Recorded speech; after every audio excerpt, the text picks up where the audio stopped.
Hi friends, இந்த வீடியோவில் என்ன பார்க்க போகிறோம் அப்படின்னா 7th ஸ்டாண்டர்ட் எக்கனாமிக்ஸில் இருக்கிற ஃபர்ஸ்ட் யூனிட்டை உற்பத்தி அப்படின்னா என்னென்னா பயன்பாட்டை உருவாக்குதல் அப்படின்னு சொல்லுவாங்க.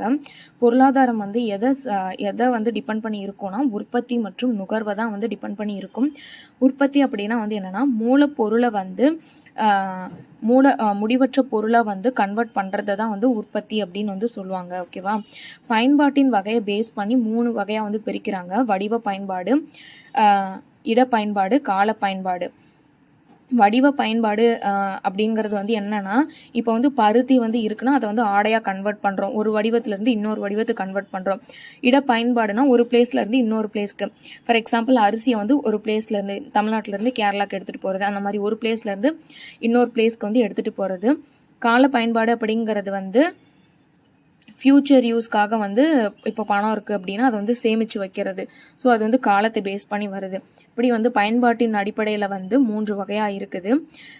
இந்தியாவில் என்னென்னா கலப்பு பொருளாதாரம் தான் ஃபாலோ பண்ணுறோம்.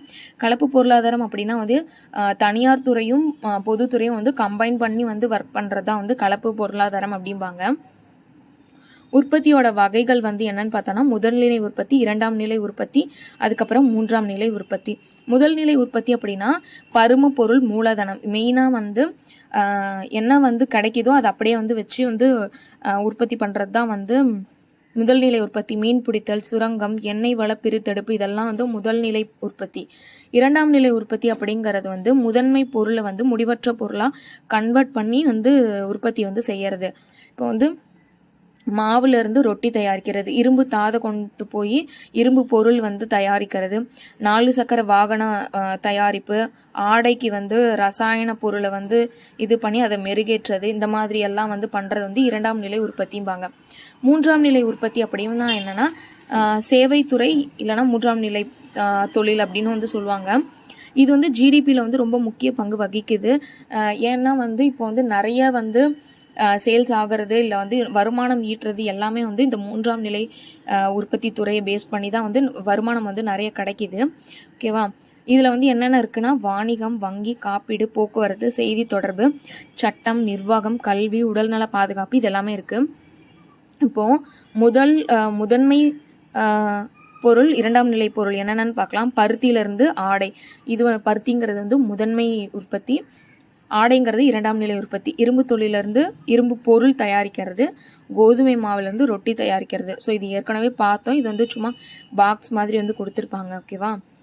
நெக்ஸ்ட்டு உற்பத்தி காரணிகள் என்னென்னு பார்த்தோன்னாக்க நிலம், உழைப்பு, மூலதனம், தொழில் முனைவோர், இது எல்லாமே தான் உற்பத்தி காரணிகள். நிலமும் உழைப்பும் முதன்மை காரணி அப்படின்னு அழைக்கப்படுது. மூலதனமும் தொழில் முனைவோரும் 2ஆம் நிலை காரணி அப்படின்னு சொல்லுவாங்க. நிலமும் உழைப்பும் இயற்கை கொடுத்த கொடை அப்படின்வாங்க. விற்பனை காரணி அப்படிங்கிறது தேவை. நம்ம ஒரு பொருளை விற்கணும் அப்படின்னா அது தேவை நிறைய இருந்தால் தானே அந்த பொருளை விற்க முடியும். ஸோ அது விற்பனை காரணிங்கிறது தேவை. உற்பத்தி செய்ய பொறுப்பு ஏற்கும் காரணி அமைப்பு அல்லது நிறுவனம். நிலம்ங்கிறது நிலையான அழைப்பு உடையது அப்படிம்பாங்க. இப்போ நிலத்தில் நெல் பயிரிடுறோம், ஒன்று பயிரிடுறோம். ஸோ ஒரு நிலையான அழிப்பு கொடுத்துட்டே இருக்குது அப்படின்றாங்க. நிலம், நீர், காற்று, கனிம வளம், காடு, ஆறு, ஏரி, கடல், மலை, தட்பவெப்பநிலை, காலநிலை, இது எல்லாமே நிலத்தில் அடங்கும். நெக்ஸ்ட்டு நிலத்தின் சிறப்பியல்பு என்னன்னு பார்த்தோம்னா நிலம் இயற்கையின் கொடை. இது நிலம் அழிப்பு இருந்துகிட்டே இருக்கும். எப்பயுமே நிலம் கொடுத்துட்டே இருக்கும். இது அழிவில்லாதது, ஒரு முதன்மையான உற்பத்தி காரணி அப்படின்றாங்க. வேளாண்மைக்கு பயிர் விளைவிக்கிறதுக்கு இது ரொம்ப முக்கிய காரணியாக இருக்குது. இடம் பெயரக்கூடியது அன்று, ஒரே இடத்துல தான் இருக்கும் இல்லையா? ஆற்றல் வாய்ந்தது. நம்ம நெல் அடுத்தடுத்து பயிர் விளைவிச்சுட்டே இருக்கலாம். இதோட அழிப்பும் இருந்துகிட்டே இருக்கும். இது அழிவில்லாமையும் கொடுத்துட்டே இருக்கும். ஆற்றல் வாய்ந்ததாக இருக்கும் அப்படின்றாங்க. செழிப்புத்தன்மையை அழிக்கலாம், ஆனால் நிலத்தையே அழிக்க முடியாது. இப்போ ஃபஸ்ட்டு பயிரிடும் போது நல்ல செழிப்பாக நிறைய விளைச்சல் கொடுக்குது.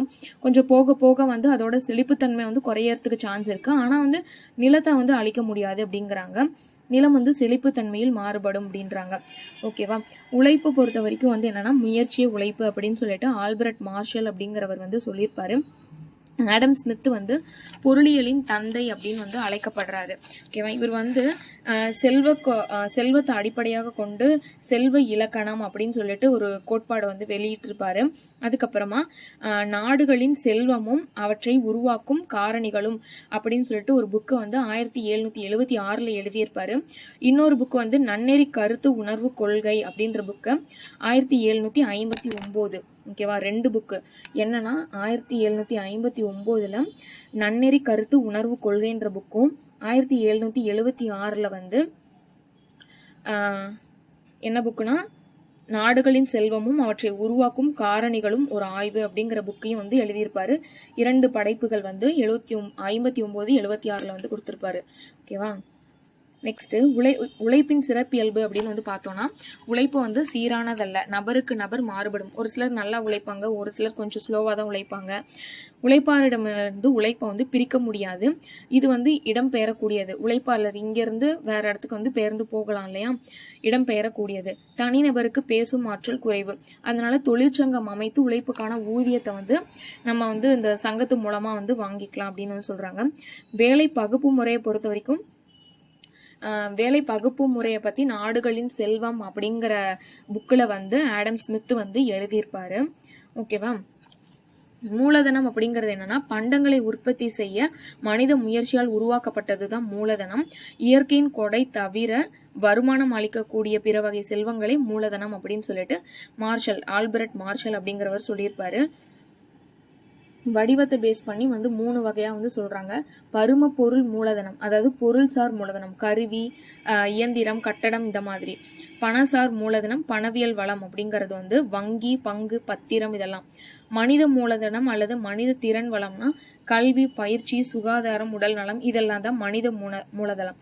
3 வகையான மூலதனம் வந்து என்னன்னா பொருள், பணம், அதுக்கப்புறம் வந்து மனித மூலதனம்.